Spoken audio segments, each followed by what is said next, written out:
सब लोग एक भयानक सर्वाइवल गेम में पहुंच गए। लोग सुपर पावर्स के लिए एक दूसरे से लड़ने मरने लगे। मैं अकेला था जिसने अनलिमिटेड पैसे चुने। सब मुझ पर हंसे, बोले मैं बेवकूफ हूं। कहने लगे कयामत के वक्त पैसे किसी काम नहीं आएंगे। पर उन्हें पता नहीं था, असली खतरा ज़ॉम्बी नहीं, सुपर पावर्स वाले लोग थे। फिर सिस्टम का ऐलान हुआ। हम में से 300 खिलाड़ी सीधे गेम में डाल दिए गए। बताया गया कि हम सब मर चुके थे। दोबारा मौका चाहिए तो आखिर तक जिंदा रहना पड़ेगा। इस तबाही वाले गेम में फिर अगला पड़ाव आया। अब हमें अपने शुरुआती सामान चुनने थे। मैंने नज़र दौड़ाई, जो भी अलमारी पर रखा था ज़्यादातर अजीबोगरीब सुपर पावर थीं। बाकी खिलाड़ी उन्हें पाने के लिए लड़ रहे थे। मैंने लिस्ट का सीधा आखिरी पन्ना पलटा। सबसे नीचे मुझे एक सिक्का मिला जिस पर लिखा था अथाह दौलत। बिना सोचे समझे मैंने उसे उठा लिया। मेरा क्लास मॉनिटर वांग टैंग, जो मेरे साथ आया था, उसने दिमाग पर काबू पाने वाली ताकत चुनी। मुझे सिक्का लेते देखकर वो ताना मारने लगा, मार्क तुम सच में पैसों के लिए तड़प रहे हो। दुनिया खत्म होने वाली है, पैसा किस काम का? क्या करने वाले हो? इससे पहले कि मैं कुछ जवाब देता, वो क्लास की सबसे सुंदर लड़की लियू रुयान की तरफ मुड़ा। उसने कुछ ऐसा चुना था जिसे कहते हैं प्यार की ताकत। उसका कहना था कि वो हर इंसान को अपना दीवाना बना सकती है, यहाँ तक कि ज़ॉम्बीज भी उसके जादू से नहीं बचेंगे। जब सच्चा प्यार साथ होगा तो वो पक्का बच जाएगी। जब सबने अपनी अपनी चीजें चुन ली तो सिस्टम ने फिर से बोला, सबको 1 साल का टाइम दिया जाता है अपनी पावर्स को ट्रेन करने और आने वाली जंग के लिए तैयारी करने के लिए। 12 महीने बाद महाप्रलय शुरू हो जाएगा। और सुनो, इस खेल में सिर्फ एक विजेता होगा। जो आखिरी तक बचा रहेगा उसी को वो बड़ा इनाम मिलेगा। ये सुनकर नियम सुनते ही सबके चेहरे बदल गए। जो लोग टीम बनाने का सोच रहे थे, अब वो एक दूसरे को शक की नजर से देखने लगे। इस सर्वाइवल गेम में कोई दोस्त नहीं था, सब दुश्मन थे। मैंने 1 सेकंड भी बर्बाद नहीं किया। मैं वहां से निकल गया, फौरन अपना अपोकलिप्स सर्वाइवल प्लान शुरू कर दिया। मैंने वर्ल्ड मैप देखा और पैसिफिक ओशन में एक अलग थलग टापू चुन लिया। किसी फॉल्ट लाइन पर नहीं था, बड़े तूफानी इलाकों से बाहर था। वहां एक कुदरती समतल जगह थी, हवाई पट्टी बनाने के लिए बहुत बढ़िया। चारों तरफ पहाड़ थे जो कुदरती कवर का काम करते। मैंने मैंने $1 बिलियन दिए और पूरा टापू ही खरीद लिया। मैंने बस ऐसे ही कह दिया कि इसका नाम फ्यूचर आइलैंड रखते हैं और मैं इसे टूरिज्म के लिए डेवलप कर रहा हूं। मैंने 10 बड़े क्रूज शिप्स खरीदे और उन एनपीसी कंपनियों के साथ कॉन्ट्रैक्ट साइन किए। भारी मशीनें और बिल्डिंग का सामान सब वहां पहुंचाया। मैंने उनसे स्ट्रिक्ट एनडीए साइन करवाए ताकि उन्हें पता भी ना चले कि फ्यूचर आइलैंड असल में है कहाँ। जब क्रूज शिप्स फ्यूचर आइलैंड पहुंचे तो वर्करों ने वहां पहले एक काम चलाऊ हवाई पट्टी बनाई। फिर मैंने 100 प्लेन किराए पर लिए दुनिया भर से वर्कर लाने के लिए। उन वर्करों ने दिन रात काम किया। वे दिन रात लगे रहे ताकि फ्यूचर आइलैंड दुनिया से छिपा रहे। मैंने पहले से ही सिग्नल जामर्स खरीद लिए थे और सारे वर्कर्स के फोन जब्त कर लिए। मैंने आइलैंड पर 10 एकदम मजबूत किले बनाए। सारा मटेरियल टॉप क्वालिटी का था, हाईएस्ट स्टैंडर्ड। ऐसे बनाए कि 12 की तीव्रता वाला भूकंप भी झेल जाए। हर किले को बाहर से छिपाया गया था ताकि सैटेलाइट ऊपर से कुछ देख ना पाए। लेकिन ये सब तो सिर्फ दिखावा था। असली डूम्सडे बंकर तो जमीन के नीचे बनाया है। वो नीचे वाला बंकर न्यूक्लियर हमले और बायोकेमिकल अटैक्स को भी झेल सकता है। जो ज़ॉम्बी जमीन खोद कर आते हैं वे भी उसे नहीं तोड़ पाएंगे। 5 मीटर मोटी स्टील की दीवार मान लो। ऊपर के किलों में छुपने के लिए खुफिया रास्ते बने हैं, पर इतने पतले हैं कि एक बार में एक ही आदमी निकल सकता है। अंदर जाओगे तो भूल भुलैया जैसा लगेगा। अगर तुम सही रास्ता ढूंढ भी लो तो मेन दरवाजा पार करने का यह मतलब नहीं है कि तुम खतरों से बच जाओगे। आगे भी जाल बिछे हैं। अगर एक रास्ता उड़ भी जाए तो मैं दूसरे रास्तों से ऊपर आ सकता हूं। कयामत के वक्त ताकत ही सब कुछ होती है।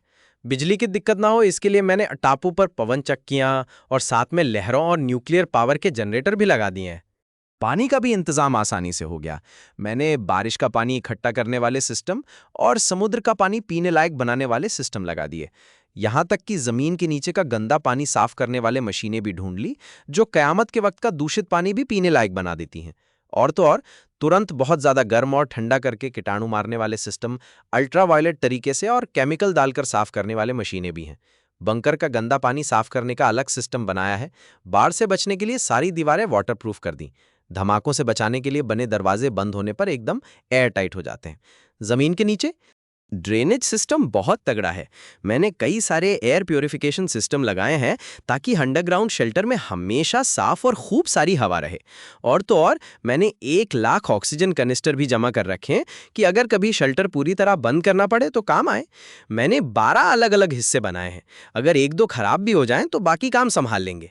हर हिस्से का अपना अलग काम है। उनमें से 3 में तो लेटेस्ट ऑटोमेटेड फार्मिंग टेक्नोलॉजी लगी है, जिससे सब्जियां उगाई जा सकती हैं, मछलियां पाली जा सकती हैं और मुर्गियां भी रखी जा सकती हैं। मैंने 2 गोदामों में इतना सामान जमा कर रखा है जो 10 साल तक चलेगा। सालों तक।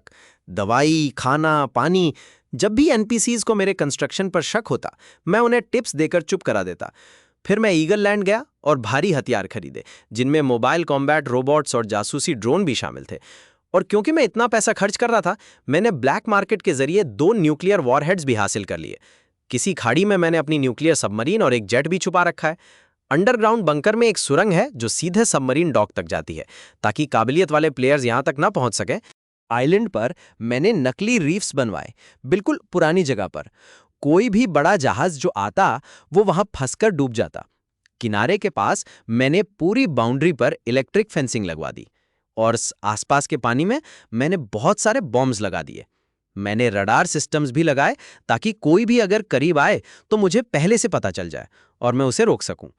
आसमान में मैंने एक बहुत बड़ा इलेक्ट्रिक ग्रिड बनवाया ताकि कोई बीमार पक्षी आइलैंड पर ना उतर सके। सिर्फ 1 साल में आइलैंड की सुरक्षा पूरी तरह तैयार हो गई। और दुश्मनों को धोखा देने के लिए मैंने दुनिया भर में टूरिज्म साइट्स बनाने का बड़ा दिखावा किया ताकि उन प्लेयर्स को कुछ पता ना चले।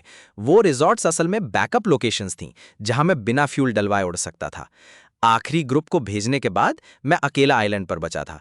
मैंने एक स्पेस एक्सप्लोरेशन कंपनी खरीद ली और 6000 सैटेलाइट्स कंट्रोल करने लगा, सिर्फ अपना इंटरनेट चालू रखने के लिए।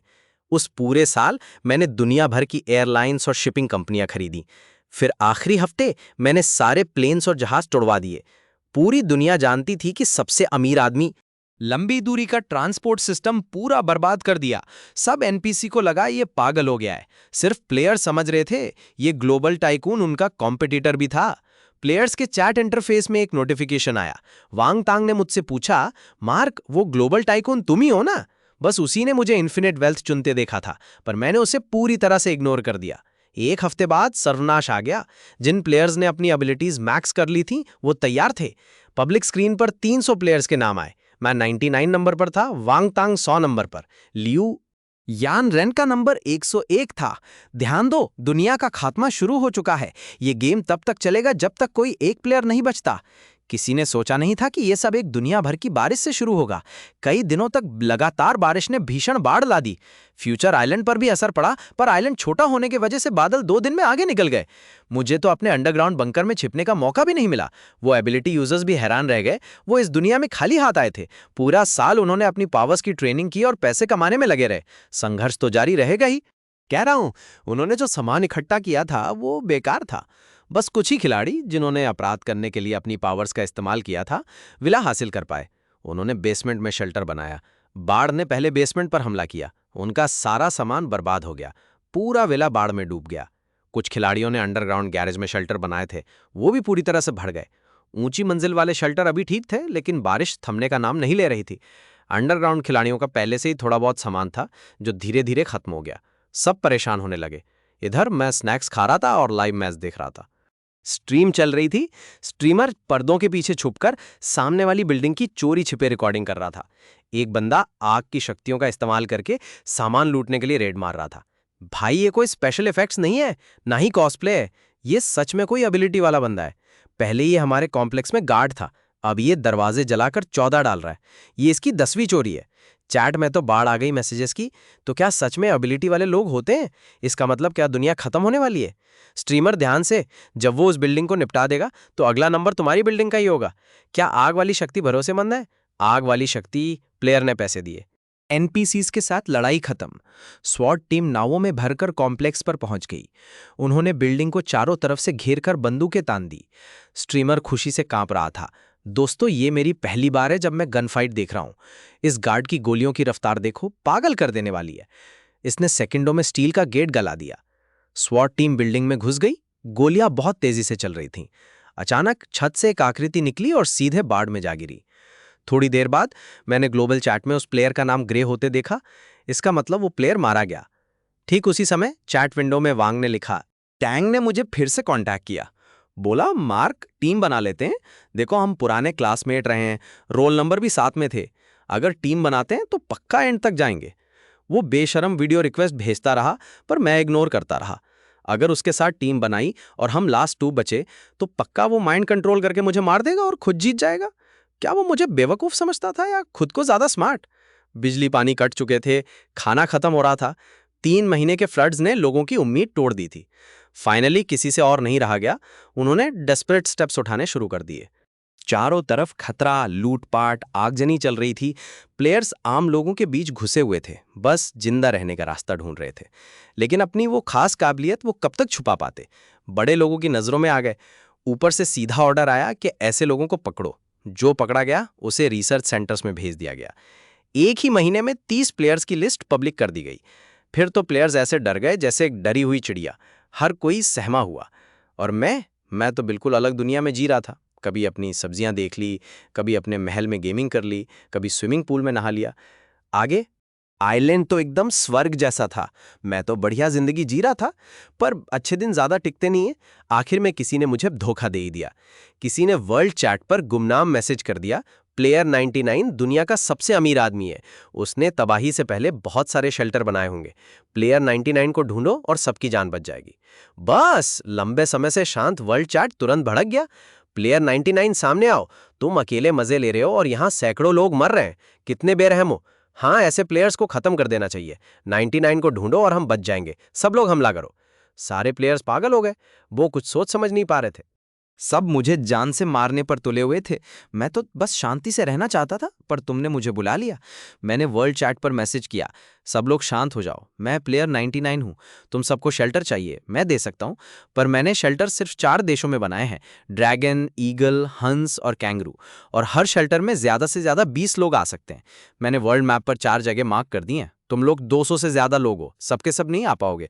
फिर भी मैं तुम्हें शेल्टर के पासवर्ड बता देता हूँ। जो पहले आएगा उसे मिल जाएगा। मेरे पीछे मत पड़ना। जैसे ही मैंने पासवर्ड डाला, सारे प्लेयर दीवाने हो गए। वो लोग शेल्टर पहले पहुंच गए तो बाढ़ से बच जाएंगे। रात भर में कुछ प्लेयर्स पहले से ही वहां पहुंच गए थे। ज्यादातर के पास स्पीड वाली एबिलिटीज थीं। शेल्टर ऊंची जगह पे बना था, बाढ़ के पानी से एकदम सेफ। जब उन्होंने दरवाजे खोले और अंदर गए तो लगा जैसे किसी जन्नत में आ गए हों। आखिर मैंने ये चारों शेल्टर्स बनाए ही इतने शानदार थे। वहां वो हर चीज थी जो आप चाहो। फ्रीजर्स भरे पड़े थे बढ़िया खानों से। प्लेयर 58 ने तो वर्ल्ड चैट पे शान से लाइव स्ट्रीमिंग भी शुरू कर दी। कभी सोचा नहीं था शेल्टर, कभी सोचा नहीं था इतना अच्छा होगा। पैसा सच में सब कुछ खरीद सकता है। खुशी। अंदर वो लोग स्टेक खा रहे थे, लैम्प पी रहे थे, बढ़िया खाना चल रहा था। प्लेयर 58 ने बताया, 12 लोग पहले से ही अंदर थे। उन्होंने वोट करके ड्रैगन किंगडम शेल्टर को लॉक कर दिया था। रिसोर्सेज कम थे, किसी और को अंदर नहीं आने दिया जा रहा था। बाकी प्लेयर्स अभी रास्ते में ही थे। स्ट्रीम देखकर उनका दिमाग खराब हो गया। शेल्टर के बाहर प्लेयर्स की भीड़ उमड़ पड़ी। बारिश में डूबने या भूख से मरने के बजाय उन्हें ये सहारा पार्टीशन तोड़ना ही पड़ा। जिंदा रहने का जुनून उन्हें हताश कर रहा था। वो अंदर वालों से मिन्नतें करने लगे कि खोल दो, हमें भी अंदर आने दो। लेकिन प्लेयर्स, अंदर वालों ने तो पहले से ही सब बंद कर रखा था। बाहर वाले दरवाजों और दीवारों पर चाहे जितना भी जोर लगा ले, वो बंद दरवाजा हिला तक नहीं पाए। जैसे ही अंदर वाले खुश होने लगे, मैं अचानक से बोला, क्यों, इसमें 20 लोग नहीं आ सकते थे? क्या अभी भी 8 लोग नहीं घुस सकते? मेरे पास एक और ओवरराइड कोड है। दरवाजे बंद होने पर भी मैं अंदर जा सकता हूँ। छुपा हुआ दरवाजा दक्षिण पूर्व में है। दीवार के नीचे जो सजावटी ईंट लगी है उसे घुमाओ और छुपा हुआ दरवाजा खुल जाएगा। बाहर वाले खिलाड़ी उस छुपे हुए दरवाजे पर ऐसे टूट पड़े जैसे पागल लोग। उन्होंने डेकोरेटिव ब्रिक को घुमाया, वो पुरानी डेकोरेटिव ब्रिक। सच में पुरानी दीवार में एक छिपा हुआ दरवाजा निकल आया। खिलाड़ी अंदर घुसने के लिए लड़ने लगे, उन आखिरी 8 जगहों के लिए। एक कमजोर सी दिखने वाली लड़की पीछे रह गई, बहुत धीमी थी। तभी अचानक उसके हाथों से बेलें निकलीं और सामने वाले खिलाड़ियों पर बरस पड़ी। पलक झपकते ही बहुत सारे खिलाड़ी गिर पड़े। जिस खिलाड़ी के पास ब्लेड एबिलिटी थी, उसने जल्दी से अपने पैरों की बेलों को काटा, फिर घूमा और एक हवा की ब्लेड मारी। बेल वाले खिलाड़ी का गला कट गया। ब्लेड वाला खिलाड़ी दरवाजे के पास सबसे पहले पहुंचा, ओवरराइड कोड डाला और गेट खुला। वो खुश होकर अंदर भागा। तभी दूसरे खिलाड़ी ने बिजली गिराकर सबको ढेर कर दिया। दूसरा खिलाड़ी भी गेट से अंदर निकल गया। पर जैसे ही तीसरा खिलाड़ी करीब पहुंचा, जमीन पर पड़े एक खिलाड़ी ने उसका पैर पकड़ लिया। वो डरावनी हंसी के साथ उसके पैर में जहर वाले नाखून घुसा देता है। वो जहर वाला खिलाड़ी गेट से भागने के लिए उठा ही था कि पीछे से एक मजबूत हाथ उसके सीने के पार हो गया। एक एक करके सारे खिलाड़ी वहीं मर गए। जिंदा रहने की आस, उनकी बची खुची इंसानियत भी खत्म हो गई। सिस्टम ने जो ताकतें दी थीं, वो ज़ॉम्बीज से लड़ने के लिए नहीं, बल्कि एक दूसरे को मारने के लिए थीं। सेफ जोन में जो खिलाड़ी थे, अब वो सहम गए। उन सब के पास तेज चलने वाली ताकतें तो थीं, पर वो लड़ नहीं सकते थे। अगर उन्होंने दरवाज़ा सील नहीं किया और ज़्यादा ताकतवर खिलाड़ी अंदर आ गए, तो उनका शिकार बनना पक्का था। जो खिलाड़ी तलवार और बिजली से हमला करके अंदर आए थे, उन्हें ये बात समझ में आ गई। वो जल्दी से एक हो गए और बाहर वाले खिलाड़ियों पर हमला करने लगे। उसी वक्त पब्लिक स्क्रीन पर जो नंबर दिख रहे थे, वो तेजी से बढ़ने लगे। खिलाड़ी लगातार मरते जा रहे थे। इंसानी फितरत एक जैसी ही होती है। बाकी 3 सेंचुरीज में भी खतरनाक लड़ाइयां शुरू हो गईं। सारे सर्विलेंस फीड्स में मुझे वांग टैंग कहीं नहीं दिखा। वैसे भी वो भला किसी सेंचुरी में क्यों जाता? किस्मत देखो, तभी वांग टैंग ने मुझे मैसेज किया, देखो मार्क, हमने कभी दोस्ती नहीं की, फिर भी हम कितना बढ़िया साथ काम करते हैं। हम तो बने ही दोस्त बनने के लिए थे। तुम्हें शर्म नहीं आई मेरी पहचान उजागर करते हुए? मुझे मुश्किल में डालने वाले तुम ही थे। इतना गुस्सा मत करो। अगर मैंने ये प्लान नहीं बनाया होता, तो हम स्पिरिट क्रिस्टल्स कैसे भेजते? उन प्लेयर्स को मौत के मुंह में धकेल दिया? तुम्हें तो मेरा शुक्रिया करना चाहिए कि मैंने तुम्हारे कंपटीशन को कम कर दिया। हम लोग बात कर ही रहे थे, तभी सेंचुरी पूरी भर गई। गेट अपने आप बंद हो गए। बाहर खून बह रहा था। जो लोग अंदर नहीं आ पाए, वो अभी भी जूझ रहे थे, पर अंदर वाले खुशी मना रहे थे। उन्हें पता ही नहीं था कि उनके साथ क्या होने वाला था। मैं मुस्कुराया। क्या ही बोलता। मैंने वैंग टैंग से कहा, बड़ा अफसोस है कि तुम सेंचुरी में नहीं हो। और बस मैंने एक बटन दबा दिया। एक पल में ही अंदर दबे हजारों टन एक्सप्लोजिव फट पड़े। वो धमाका, यहां तक कि शेल्टर के बाहर बचे खिलाड़ी भी बिखर गए। धमाके के बाद खिलाड़ियों की गिनती 116 कम हो गई। सिर्फ 91 खिलाड़ी बचे थे। काफी देर बाद वांग टिंग ने आखिरकार मुझे मैसेज किया, मैंने तुम्हें हल्का समझा, मदद के लिए धन्यवाद, वरना इतने सारे खिलाड़ियों को शेल्टर में इकट्ठा करना नामुमकिन था। बिना जहाज या विमान के फ्यूचर आइलैंड तक पहुंचने वाले खिलाड़ी अब नहीं रहे। मैं 1 साल से इन्हें मारने का प्लान बना रहा था। वो शेल्टर उनकी कब्र बन गए। शेल्टर के धमाके, यह खबर तेजी से फैल गई। बाकी बचे प्लेयर्स को कुछ समझ नहीं आ रहा था, लेकिन वांग टैंग को सब पता था। मतलब वो दूर से सब देख रहा था। फिर सिस्टम ने मुझे एक मैसेज भेजा, बधाई हो, आपने सबसे ज्यादा किल्स किए हैं, इसलिए आपको एक एक्स्ट्रा रिवॉर्ड मिलेगा। मैं मुस्कुरा दिया। देखो, ऐसी दुनिया में सिर्फ वही टिकता है जो सबसे ताकतवर हो। 4 महीने बाद बाढ़ का पानी कम होने लगा और डूबी हुई जमीन दिखने लगी। सबको लगा कि मुसीबत टल गई है, लेकिन किसी ने सोचा नहीं था कि बाढ़ के साथ बीमारी भी आएगी। बहुत सारे एनपीसी लाश बन गए थे, अब ज़ॉम्बी बन रहे थे। उन 101 खिलाड़ियों को बधाई जिन्होंने पहला स्टेज प्रलय वाली बाढ़ पार कर लिया। अब अगला ज़ॉम्बी प्रलय है। अब लोगों की ताकतों का जलवा दिखेगा। वो जो 99 नंबर वाला है, वो तो अब गया। उसी टाइम लियू रुयान ने मुझे प्राइवेट मैसेज किया, मार्क, तुम्हारे पास तो कोई शक्ति नहीं है, तुम ज़ॉम्बी प्रलय में नहीं बचोगे। अगर तुम मुझे कुछ सामान दे दो और अपनी जगह बता दो, तो मैं तुम्हारी रक्षा करने आ सकती हूँ। मैंने धीरे से एक क्वेश्चन मार्क भेजा। मेरी ताकत को कम मत समझो, मैं तो यूं ही काबिलियत, मैं तो बस उसकी वजह से बाढ़ में बची। और हाँ, मुझे पता था वो कैसे बची। उसने अपनी प्यार पाने की काबिलियत का इस्तेमाल करके पड़ोसियों से सामान ठगा था। जब बचाने वाले आए तो सबसे पहले वही बचाई गई। यही सोचकर मैंने जवाब दिया, सॉरी, मुझे कोई दिलचस्पी नहीं है। वैसे लियू रुयान को मेरा अमीर होना पता चलना कोई इत्तेफाक नहीं था। ज़ॉम्बी वायरस पूरी दुनिया में फैल चुका था। मैंने जहाज और नावें पहले से तबाह कर दी थीं, जिससे पैसिफिक के टापुओं और अंटार्कटिका तक वायरस का फैलना रुक गया था। रास्ते कट चुके थे और सीधे साधे ज़ॉम्बी। वैसे तो शुरू में उनसे निपटना इतना मुश्किल नहीं था, लेकिन वायरस बहुत तेजी से फैला। बार बार फैलने की वजह से उनमें बदलाव आने लगे, जैसा मैंने सोचा था। स्मार्ट ज़ॉम्बीज और ताकतों वाले ज़ॉम्बीज धीरे धीरे सामने आने लगे। अगर कोई ज़ॉम्बी किसी ताकतवर इंसान का मांस खा लेता, तो उसे भी उसकी ताकतें मिल जाती। प्लेयर्स को समझ आ गया था कि बिना गुट बनाए वो नहीं बचेंगे, तो उन्होंने एक दूसरे का साथ देना और ज़ॉम्बीज से बचने के लिए ठिकाने बनाना शुरू कर दिया। लेकिन ये ठिकाने सिर्फ ज़ॉम्बीज से नहीं लड़ रहे थे, आपस में भी लड़ रहे थे, सप्लाईज और जान बचाने के लिए। ज़ॉम्बी वायरस से बचने के लिए मुझे स्टील के जाल लगाने पड़े। समुंदर में इन्फेक्टेड मछलियों को फ्यूचर आइलैंड तक पहुंचने से रोकने के लिए ऊपर बिजली के जाल लगाए गए थे, ताकि पक्षी लैंड ना कर सकें। सूरज की रोशनी भी कुछ धुंधली सी लगती थी। बारिश के दिनों में मैं अपने अंडरग्राउंड बंकर में घुसा रहता था। जब मशीन टेस्ट करके ये कंफर्म कर देती थी कि बारिश साफ है, तभी मैं बाहर निकलने का रिस्क लेता था। ज़ॉम्बी वायरस का मुझ पर सबसे बड़ा असर यही था। जमीन पर चलने वाले नेटवर्क्स तो बहुत पहले क्रैश हो चुके थे। एनपीसी सिर्फ रेडियो का यूज करते थे मैसेजेस भेजने के लिए, पर मुझे उस पुराने कबाड़ से कोई मतलब नहीं था। हजारों सैटेलाइट्स ऊपर घूम रही थी जिनसे मैं धरती को रियल टाइम में देख सकता था, बिल्कुल वैसे ही जैसे मैंने सोचा था कि पक्षी करते हैं। वायरस लेकर आए थे। जब वायरस उन कमजोर आइलैंड देशों से टकराया तो पूरा आइलैंड तुरंत नर्क बन गया। खिलाड़ी एक एक करके कम होते गए।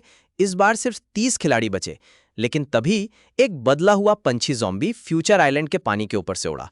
जब वो बिजली के ग्रिड से टकराया तो हाई वोल्टेज की वजह से तुरंत जलकर राख हो गया, पर एक पंख ग्रिड के गैप से निकलकर नीचे गिरने लगा। जमीन पर गिरने से पहले एक रोबोटिक कुत्ते ने उस पर आग का गोला फेंका और उसे जलाकर राख कर दिया। वो पंछी जरूर किसी दूसरे प्रशांत महासागर के आइलैंड से उड़ा होगा। आइलैंड्स। उस दिन से पक्षियों के बहुत बड़े झुंड हर रोज फ्यूचर आइलैंड के ऊपर से निकलने लगे। इलेक्ट्रिक ग्रिड पक्षियों के लाशों से भर गई। रोबोट्स को पूरे आइलैंड का चक्कर लगा लगाकर पक्षियों के शरीर को जलाने और ग्रिड साफ करने में बहुत समय लगता था। अगर फ्यूचर आइलैंड की इतनी बुरी हालत थी तो आप सोच सकते हो बाकी जगहों का क्या हाल हुआ होगा। मैंने तो रोज के समुद्र टहलना छोड़ दिया और हमेशा के लिए अंडरग्राउंड बंकर में रहने लगा। आज न्यू ईयर है, लेकिन पूरी दुनिया में किसी का मन नहीं कर रहा सेलिब्रेट करने का, सिर्फ मेरे अलावा। मैं अपना न्यू ईयर का खाना खाते खाते आखिरी स्प्रिंग फेस्टिवल गाला देख रहा था, तबाही आने से पहले का।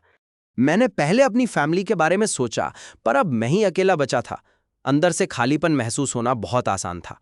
मुझे वापस जाना पड़ा, मुझे ही आखिरी तक टिके रहना था।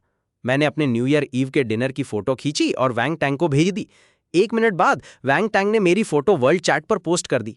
मैं बस इमेजिन कर सकता था कि प्लेयर्स कितने बौखला रहे होंगे। गुस्से वाले कमेंट्स आने शुरू हो गए। प्लेयर 99 तो काफी मजे से रह रहा है, धिक्कार है, हमें तो गर्म खाना भी नहीं मिल रहा और इसके पास पूरा पकवान है। ज्यादा चौड़े मत हो, अगर मैंने तुम्हें ढूंढ लिया तो मैं तुम्हें मार दूंगा। मुझे कोई फर्क नहीं पड़ता, मैं इंतजार करूंगा, अगर तुम ढूंढ सको तो। मैंने अपना कंप्यूटर खोला और 30 प्लेयर्स के प्रोफाइल्स निकाले जो मैंने जमा किए थे। उन्हें अंदाजा भी नहीं था कि दुनिया खत्म होने से पहले ही मेरी नज़र हर जगह थी। मेरे आदमियों ने दुनिया भर में फैले प्लेयर्स को ढूंढा और उन पर नज़र रखी। मैं हर प्लेयर की काबिलियत और कमजोरी जानता था। दुनिया खत्म होने के बाद मेरे आदमी मेरे जमा किए हुए सामान पर जिंदा रहे। उन्होंने मेरे लिए काम जारी रखा और मैं उन्हें और सामान देता गया। पैसा सब कुछ करवा सकता है, सुना है ना? और ऐसी दुनिया में सामान से ज्यादा कीमती तो कुछ होता ही नहीं। 3 प्लेयर्स। बड़ी ताकतें सामने आ गई थीं। पहले तो मिलिट्री थी, उनके पास बड़े हथियार थे और एक मजबूत बेस। वांग तांग ने दिमाग कंट्रोल करके कमांड संभाल ली थी। दूसरे ज़ॉम्बीज थे, उनमें एक ज़ॉम्बी किंग पैदा हो गया था। वो पावर वाले लोगों, ज़ॉम्बीज और प्लेयर्स को मारकर और ताकतवर बन रहा था। लियू रुयान उस ज़ॉम्बी किंग के साथ थी और उसकी प्यारी साथी बन गई थी। तीसरे गैंग्स थे। आउटब्रेक से पहले ही प्लेयर 128 दुनिया के सबसे खतरनाक और अशांत देश में घुस गया था। अपनी पावर्स का इस्तेमाल करके उसने गैंग्स को शांत किया। प्लेयर 128 की लीडरशिप में गैंग्स और मजबूत होते गए और नए मेंबर्स जुड़ते गए। आम लोगों को लूट रहे थे। बाकी बचे 26 खिलाड़ी इन्हीं 3 गुटों में शामिल हो गए थे। प्लेयर 128 ग्रेविटी कंट्रोल कर सकता था, जो बहुत ताकतवर एबिलिटी थी। आमने सामने की लड़ाई में कोई खिलाड़ी उसे नहीं हरा सकता था। फिर भी ये गैंग सबसे कमजोर ताकत थे। मैंने अपने स्टाइलस से प्लेयर 128 के अवतार पर टैप किया। सबसे पहले तू ही जाएगा। तभी सिस्टम अलर्ट फिर से बजा। 30 खिलाड़ी जिंदा हैं, मुश्किल बढ़ रही है। लेवल 3 में एंट्री, जमा देने वाला कॉन्टिनेंट। कोई तुरंत चिल्लाया। दुनिया खत्म हुए 1 साल और 5 महीने हो गए हैं। सबके पास खाने को खत्म हो चुका है। सामान। एक और बर्फ का युग आता है और इस ग्रह पर सबकी मौत हो जाती है। लियू रुयान ने मुझे चुपके से मैसेज किया, मार्क अपने मैसेज चेक करो। मार्क, जल्द ही इस ग्रह पर सिर्फ ज़ॉम्बी बचेंगे और मैं भी बच जाऊंगी। तुम मुझे ठुकराने का अफसोस पूरी जिंदगी करोगे। फिर उसने ज़ॉम्बी किंग के साथ अपनी एक फोटो भेजी। ये देखकर मैं हंसा। अगर ऐसा है तो मैं तुम दोनों को एक साथ परलोक भेज दूंगा। बर्फ का युग पूरी दुनिया में फैल गया, यहां तक कि मेरा ट्रॉपिकल आइलैंड भी नहीं बचा। फ्यूचर आइलैंड पर एक बहुत बड़ा बर्फीला तूफान आया। हवाई बिजली ग्रिड सबसे पहले टूट गई। कैजुअल्टी हुई। विंड और टाइडल पावर प्लांट्स में भी भारी नुकसान हुआ। खुशकिस्मती से अंडरग्राउंड फोर्सेस का बैकअप न्यूक्लियर प्लांट चल रहा था। गैंग्स पहले टूटे, उन्होंने ज्यादातर सिविलियंस का सामान लूट लिया था। आपस में टेंशन बहुत बढ़ गई, हर वक्त लड़ाइयां होने लगीं। अवेकन प्लेयर्स एक के बाद एक मरने लगे। मैंने प्राइवेट मैसेज किया, प्लेयर 128, हम टीम अप कर लें। मैंने पूरे इलाके में सप्लाईज छुपाई हैं, तुम उन्हें ढूंढ लो और बच जाओगे। प्लेयर 128 का जवाब आया, तुम्हें क्या चाहिए? मैं तुम पर भरोसा क्यों करूं? मैं चाहता हूं कि तुम। ज़ॉम्बी किंग को हराना मुश्किल है। मेरी साइंटिस्ट टीम ने एक ज़ॉम्बी क्योर बनाया है। बस स्प्रे करो और वो गायब। पर तुम्हें पता है, मैं लड़ाई में बिल्कुल जीरो हूं। बहुत सोचने के बाद 30 अवेकेंड लोगों में से तुम सबसे ताकतवर हो। सिर्फ तुम ही ये कर सकते हो। हम इंसानों को ठंड लगती है, ज़ॉम्बीज़ को नहीं। ये सब जितना लंबा खींचेगा, उनके जीतने के चांसेस उतने ही बढ़ जाएंगे। मेरे पास कितना भी सामान क्यों ना हो, एक दिन तो खत्म हो ही जाएगा। फिर पता चला ज़ॉम्बी किंग के बगल वाला प्लेयर 101 आखिर में जीत गया। ज़ॉम्बी किंग बहुत पावरफुल है, बिना क्योर के उसे कोई नहीं मार सकता। सुनो, मेरे पास इसका इलाज है। तुम्हारे पास शक्तियां हैं, चलो साथ मिलकर ज़ॉम्बीज़ का खात्मा करते हैं ताकि हम 128 का भरोसा जीत सकें। मैंने कुछ सिपाहियों को भेजा है जो ज़ॉम्बी का इलाज और कुछ सामान लेके आ रहे हैं। गैंग ने वो इलाज एक ज़ॉम्बी पर इस्तेमाल किया। वो ज़ॉम्बी चीखता हुआ खून की नदी में बदल गया। उसके अंदर का वायरस भी खत्म हो गया। 128 का मन डोलने लगा। अगर मैं और वही बचते दुनिया में, तो मुझे मारना उसके लिए बहुत आसान होता। उसकी नज़र में मैं सबसे कमज़ोर खिलाड़ी था। मेरे साथ मिलना उसके लिए सबसे बढ़िया ऑप्शन था। फिर एक रात बहुत सारे ड्रोन्स आसमान में इलाज लेके आए। वो भीड़ की तरफ उड़ा। ज़ॉम्बी राजा लियू रुयान को बाहों में लिए सो रहा था। उसकी तेज कानों ने तुरंत कुछ गड़बड़ पकड़ ली। वो फौरन बिस्तर से उठा। लियू रुयान को अच्छी तरह से ढंकना नहीं भूला। आसमान से बर्फ के साथ भारी मात्रा में इलाज गिरने लगा। बर्फ के साथ मिलकर वे हर तरफ बरसने लगा। इलाज के संपर्क में आते ही ज़ॉम्बी दर्द से चीखने लगे। एक के बाद एक वे खून में घुलने लगे। ज़ॉम्बी राजा गुस्से में आग बबूला हो गया। वो नीचे कूदा। हथेलियों से रोशनी की किरणें निकली, ड्रोन्स को चकनाचूर कर दिया। 128 ने खिलाड़ियों का नेतृत्व करते हुए हमला कर दिया। उसने अपनी गुरुत्वाकर्षण शक्ति का इस्तेमाल किया, सभी को जमीन पर गिरा दिया। ज़ॉम्बी किंग जमीन पर दब गया। वो ताकतवर ज़ॉम्बी किंग अपनी कलाई तक नहीं उठा पा रहा था। कई खिलाड़ी उस पर टूट पड़े। ज़ॉम्बी किंग के गले से एक दहाड़ निकली। साए में छिपे ज़ॉम्बीज़ खिलाड़ियों पर बंदरों की तरह झपटे। 128 ने फिर से अपनी ताकत दिखाई। ऊंची इमारतें ग्रेविटी से टूटकर गिर गईं। बड़े पत्थर उन ज़ॉम्बीज़ पर बरसे। ज़ॉम्बी किंग भी उनके नीचे दब गया। 128 जीत की मुस्कान के साथ मुस्कुराया। ये पत्थर ज़ॉम्बी किंग के टुकड़े टुकड़े करने के लिए काफ़ी थे। लियू रुयान बालकनी पर खड़ी थी। चेहरा ढके हुए उसके मुंह से एक चीख निकली। 128 ने उंगली घुमाई और लियू रुयान के पैरों के नीचे की छत गिर पड़ी। वो ऊपर से नीचे गिरने लगी। इतनी ऊंचाई से गिरने का मतलब तो सीधा मौत था। पर तभी मलबे में से ज़ॉम्बी किंग निकला और उसने लियू रुयान को पकड़ लिया। उसी टाइम उसके एक हाथ से ढेर सारे धागे निकले जिन्होंने 128 को जकड़ लिया। 128 तो शॉक हो गया। उसे पता ही नहीं था कि ज़ॉम्बी किंग ये भी कर सकता है। ज़ॉम्बी किंग ने जोर से खींचा और 128 की बॉडी टुकड़े टुकड़े हो गई। पर ज़ॉम्बी किंग ये नहीं जानता था कि 128 की बॉडी में क्योर भरी हुई है। पैकेट्स निकले और ऊपर गिर गए। लियू रुयान चिल्लाई, बेचारी देखती रह गई जब ज़ॉम्बी किंग पिघलकर खून के दरिया में बदल गया। वो तो डर के मारे पागल हो गई थी। ये जगह सच में जहन्नम थी। वो अपनी जान बचाने के लिए भागी, लेकिन जल्दी ही बर्फ में गिर गई। इस बार कोई नहीं आएगा बचाने। दूसरे के प्यार पर टिका पावर आखिर में बहुत कमजोर होता है। वर्ल्ड चैट में 12 प्लेयर्स और ग्रे हो गए। मैंने एक एक करके उनके नंबर काट दिए अपनी नोटबुक में। जब मैं नंबर 128 पर पहुंचा तो उसके बगल में उसकी कमजोरी लिखी हुई थी, यूनिवर्सल ग्रेविटेशन, कंट्रोल नहीं कर सकता। बहुत ही कम वजन वाली चीजें जैसे ज़ॉम्बी किंग के रेशम के धागे। मुझे जानकारी का फायदा उठाकर लड़ना पसंद है ताकि मैं कभी हारूं नहीं। अब मेरे सामने सिर्फ एक ही दुश्मन बचा था, वांग तांग, जिसका पूरी मिलिट्री पर कंट्रोल था। वो इस गेम को जल्द से जल्द खत्म करना चाहता था। उसने मुझे वर्ल्ड चैट पर चैलेंज दिया। ये गेम हमेशा समझदार लोगों के लिए है। मार्क, तुम यहां तक आए, बहुत अच्छा किया। लेकिन हर गेम में कोई हारता जरूर है। अब खुद ही मान जाओ, वरना बहुत बुरा होगा। मुझे हमेशा से पता था कि तुम्हारे पास मर्सिनरीज हैं, लेकिन वो मिलिट्री का मुकाबला नहीं कर सकते। तुम्हारे पास थोड़ा बहुत पैसा भले ही हो, लेकिन मेरे पास मिसाइलें हैं, एयरक्राफ्ट कैरियर्स, मिलिट्री एयरक्राफ्ट। जहां छिपना है छिप जाओ, मैं तुम्हें ढूंढ निकालूंगा। और मैंने चैट पर उसे अंगूठा दिखा दिया। वोंग टैंग का दिमाग कंट्रोल करने वाला पावर था तो बहुत तगड़ा, पर उसमें एक बड़ी कमी थी। उसे ये पावर सामने फेस टू फेस यूज करना पड़ता था। जब तक मैं अपने अंडरग्राउंड बंकर में था, वो मेरा कुछ नहीं बिगाड़ सकता था। पर मैंने ये नहीं सोचा था कि वो सीधे फ्यूचर आइलैंड पर मिसाइलें दाग देगा। एक के बाद एक कई मिसाइलें गिरी फ्यूचर आइलैंड पर। बहुत देर तक मैं ऑनलाइन रहा। वोंग टैंग को यकीन ही नहीं हुआ। उसने कहा, मार्क, तुमने अच्छी जगह ढूंढ ली छिपने के लिए, पर अब मैं तुम्हें घसीट कर बाहर निकालूंगा। मैं खुद। उसने अपना एयरक्राफ्ट कैरियर मेरी तरफ बढ़ा दिया। उसके लिए जो मैंने रेती की दीवारें बनाई थी वो कुछ भी नहीं थी। जब वो फ्यूचर आइलैंड पर उतरा तो पूरा आइलैंड धुएं से भर गया। पहाड़ सपाट हो गए, जमीन पर गड्ढे पड़ गए, सारी सुरक्षा खत्म हो गई। उसने बंकर का खुला हुआ दरवाजा देखा और ऐसे मुस्कुराया जैसे मैं उसके कब्जे में आ गया। उसने अपने आदमियों को हुक्म दिया कि दरवाजे पर भारी हथियारों से हमला करो। खूब गोलाबारी हुई, दरवाजा टूट गया और अंदर का रास्ता दिखने लगा। मैंने फौरन उसको वीडियो कॉल मिलाया। उसने फोन उठाया और बड़े घमंड के साथ उस डरावनी अंधेरी टनल में घूरते हुए बोला, दया की भीख मांगने का वक्त गया मार्क। फिर उसने अपने आदमियों को अंदर जाने का इशारा किया ताकि मुझे बाहर घसीट सके। पर वीडियो में मैंने बिना डरे पीछे के अनंत अंतरिक्ष की तरफ इशारा किया। किसने कहा मैं फ्यूचर आइलैंड पर था? अपनी बंद आंखें खोलो और देखो मैं असल में हूं कहां। जैसे ही मैंने ये कहा, फ्यूचर आइलैंड पर एक परमाणु बम फट गया। प्लेयर 100S का नाम हमेशा के लिए ग्रे हो गया। सिस्टम ने जोरों से जीत का संगीत बजाया। बधाई हो प्लेयर 99, इकलौते विजेता, तुमने खेल पूरा कर लिया। वांग टैंग का तो उसके लिए एक खास प्लेयर काम करता था जो किसी भी फोटो से एकदम सही लोकेशन बता सकता था। थी तो ये बेकार काबिलियत, पर वांग तांग ने समझ लिया था कि इसका इस्तेमाल कैसे करना है। उसने मुझे बहुत सारे वीडियो कॉल भेजे ताकि वो स्क्रीनशॉट लेकर मेरी लोकेशन ट्रैक कर सके, पर मैंने कभी उठाया नहीं। बाद में मैंने न्यू ईयर ईव पर उसे एक फोटो भेजी। उसने मन में मुझे बेवकूफ़ कहा, खुश होकर लोकेशन ट्रैक किया और इंतजार करने लगा कि कब गैंग्स और ज़ॉम्बी किंग मारे जाएं और वो सब कुछ हड़प लें और मुझे उड़ा दे। पर उसे पता क्यों नहीं होता कि उसके पास कौन कौन से प्लेयर्स हैं। वो फोटो उसे जानबूझकर लीक की गई थी ताकि उसे फ्यूचर आइलैंड पर बुलाया जा सके। फोटो भेजने के बाद मैं फ्यूचर आइलैंड से निकल गया।